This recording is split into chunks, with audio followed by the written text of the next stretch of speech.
Okay, hello everyone. Welcome to the LinkedIn Live session. I am Neha. I'm the program manager at Center for Responsible Business.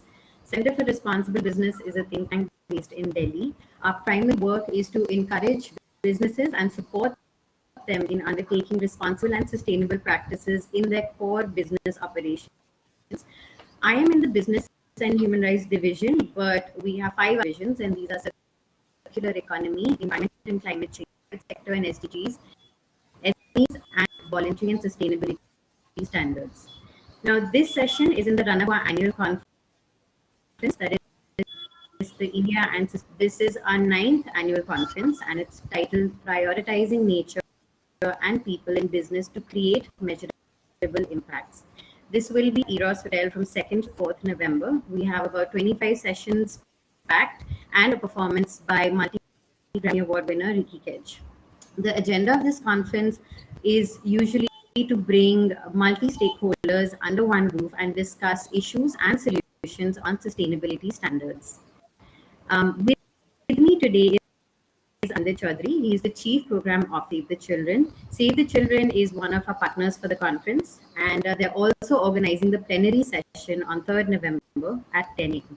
So firstly, a very warm welcome to you, Andit. Thank you for taking your time and being with us here today.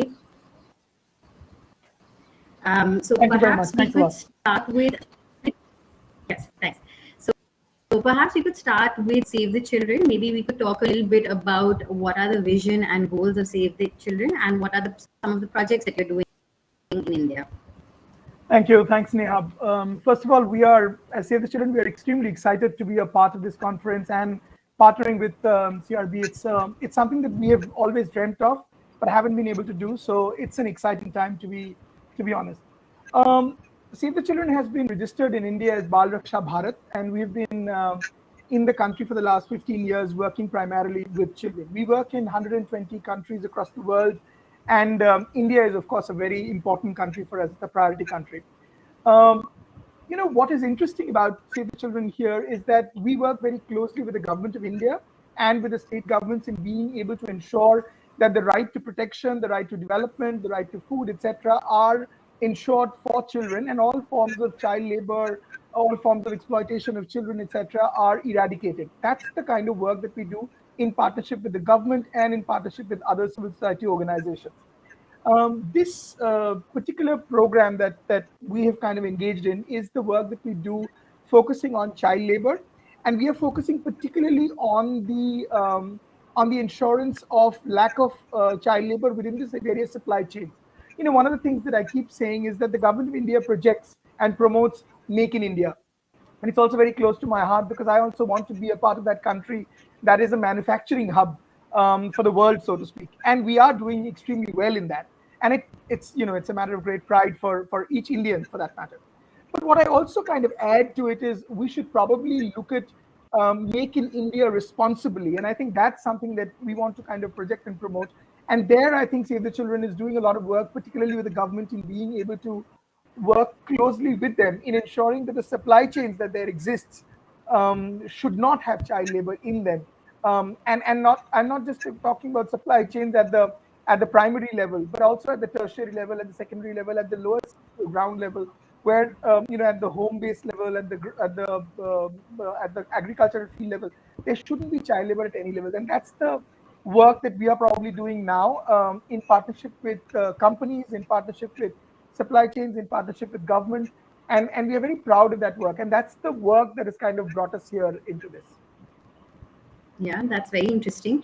And also it's pretty much in the center of the debate on supply chains, right? We have a lot of laws coming in from Europe, from the global north specifically, and we just to reassess how we have how responsible our value chains are, what are the due diligence mechanisms here, and also I think it's a good time to, like you mentioned, not just be Make in India, but responsibly be Make in India. So perhaps if you could talk a little bit more on the project. So what prompted Save the Children to start this project, and what are your core objectives? What is the scope? Is this just in India, or are you looking at other countries as well? And what are some of the outcomes? So, the project in itself is, designed around the child business principles. Now, the child rights and business principles were actually formulated 10 years ago. This is the 10th year anniversary, so to speak, formulated by UNICEF, Save the Children, and UNGP. So all three organizations came together and we formed what is called the child rights and business principles.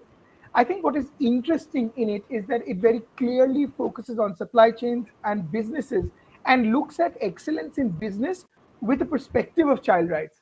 So the idea is not to in any way find faults with businesses. To be honest, we know for a fact that businesses are important and we have to continue to work with businesses and have businesses. And we want businesses to flourish.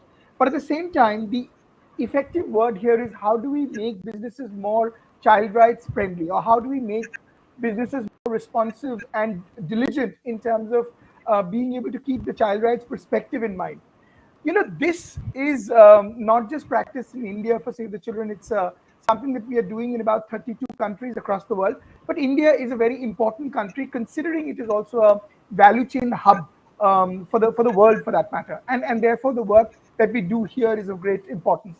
We are working in the tea supply chain, in the cotton supply chain, in the spices supply chain, in the garment manufacturing sector, etc., etc. And the idea for us to work in multiple supply chain is to be able to create operational research that gives us adequate learning so that we can share that learning with the government and with our corporate and foundational partners in being able to ensure that they can bring in some of those programs in their regular schemes and programs. So that's the idea.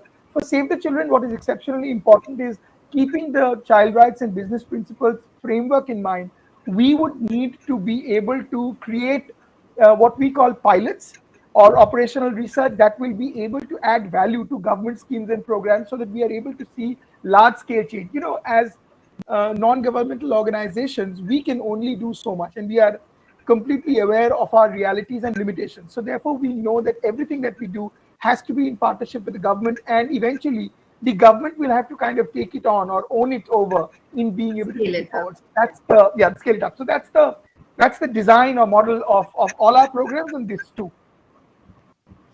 Okay, right. And it's you mentioned tea and cotton, spices, and garment. CRB has also worked in the tea and garment sector, and also specifically in business and human rights. We are looking at human rights due diligence, human rights impact assessments, looking at, again, similarly, making supply chains more strong, resilient, and also competitive.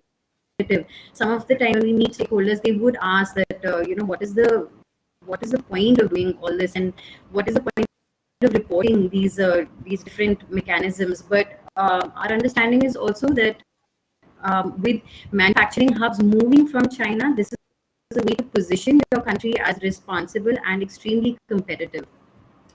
So very interesting. Good to hear about this project. Maybe now we could jump into the session.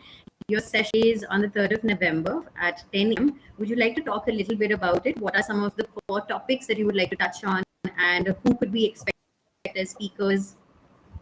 Sure. I won't want to give out too much because otherwise people won't be a part of the session per se. Yeah. Yes, it's a little bit of a teaser, if I may. I mean, if I can use that word. I think there are 2 or 3 things that I would want to talk about. One is we are very clear in the session that we want to bring in different stakeholders. So the voices are going to be different. We don't want the same kind of people talking about the same things because it's important for us to listen to the different kinds of voices that exist. So that's number one.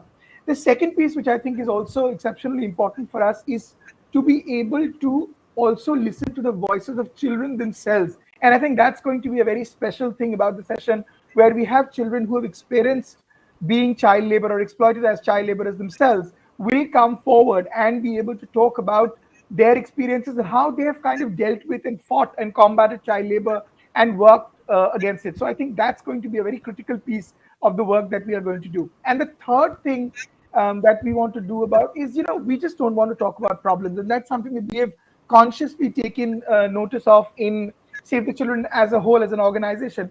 We don't want to talk about the problems because, sometimes that can be a little bit of a never-ending saga, so to speak. So we want to talk about the solutions as well. So the session plan is going to be terribly solution-driven, and being able to actually talk about the various pilots that different partners and different stakeholders have created across the across the country that can be brought forth and learned from.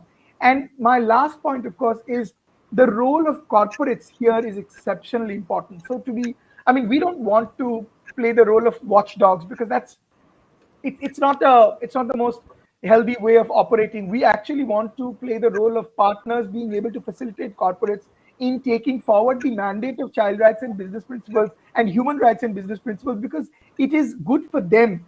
It is good for their business to actually do that. So from that point of view, it is also something that we want to promote and project. And therefore, we are going to bring in corporate partners who have done some exceedingly interesting work.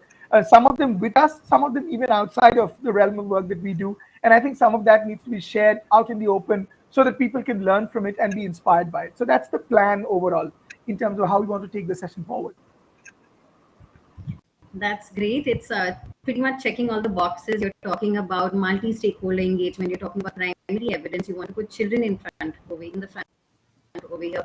And I appreciate your point on bringing businesses on board as well. This is something that has been a bit of a concern in business and human rights as well, where, we're looking at different reporting frameworks, we're incorporating human rights due diligence. The discourse is moving ahead at a fast speed, but businesses have been absent. So in order to genuinely take the topic ahead, in order to genuinely incorporate these practices, it's important to warm them up and start working with them. Absolutely. Okay, Anandit, thank you so much for joining us. I'm really excited to tune into the session, and of course I will be there to support, and CRB will be there to support.